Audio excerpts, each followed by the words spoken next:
Hello and welcome back everyone to the Tiberium Armory series. This is Game Master Karakin, after a brief hiatus, back with the Tiberium Armory series. Today we are going to be looking at the Guardian APC of the Global Defense Initiative, also named the Turtle. The Guardian APC, nicknamed the Turtle by its manufacturer Dai Nippon / Skunkworks, a union of a Japanese defense manufacturer and Lockheed Martin Skunkworks, is a powerful example of designing vehicles after natural defense forms. Its large frame of approximately 11 feet tall by 27 feet long by 13 feet wide contains thick armor and an original wedge-shaped hull with divergent front two wheels. This feature of the vehicle helps to divert force away from the craft in the event of damage by mines or IEDs, an unfortunately large part of warfare in the Third Tiberium War. The Turtle dates back to the end of the Second Tiberium War, having been produced sometime after the Firestorm conflict, and appears to be at first in the hands of the Steel Talons as the mobile repair transport. This early adopted form carried a crane instead of a large machine gun.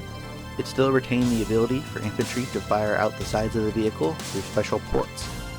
Likely the standard, vigilante, or armed variant existed, but the amphibious APC was likely favored as it was the incumbent vehicle of its time and still in abundance. The Turtle was one of the earliest adopters of the electromotive systems of the Mammoth Mk3 tank. The independent high-torque, high-temperature superconductor, a material widely used under the Mammoth systems, electromagnetic motors with dual mil-spec combat vehicle jet fuel ducted turbine generators as the main power source. Turbine generators of this type are powerful and come with several natural advantages, including being quieter at longer ranges and having higher levels of torque at lower revs.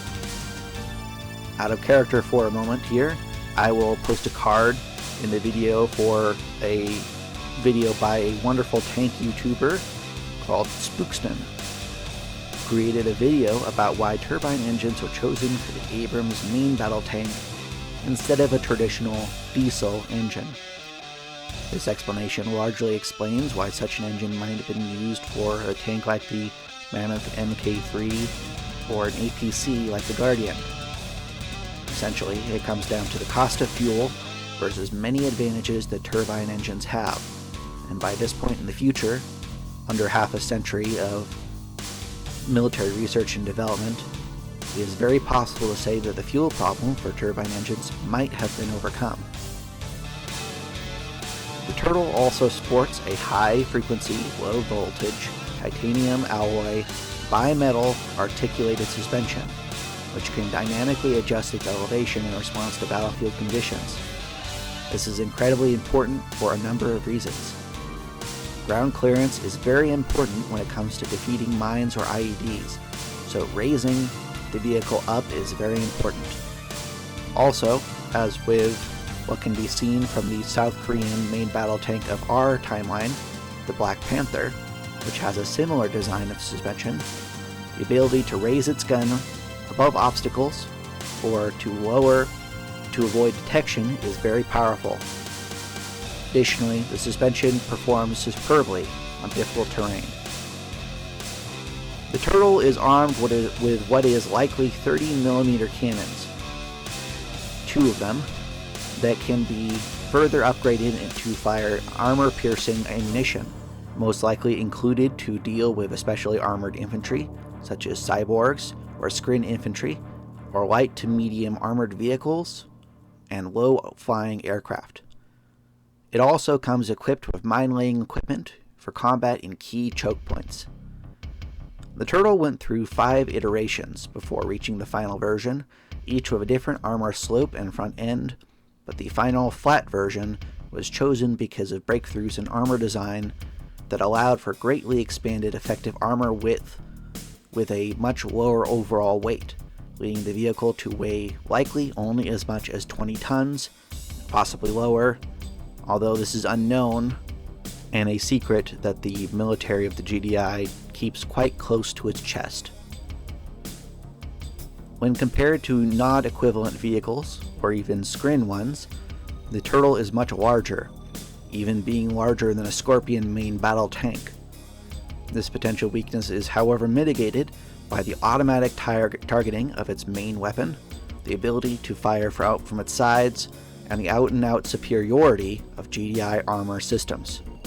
The Turtle is essentially a 6-wheeled, armored phalanx CIWS, and the Guardian and APC choose through infantry and light vehicles and aircraft alike in its never-ending supporting role in the cataclysmic battles of the Third Tiberium War.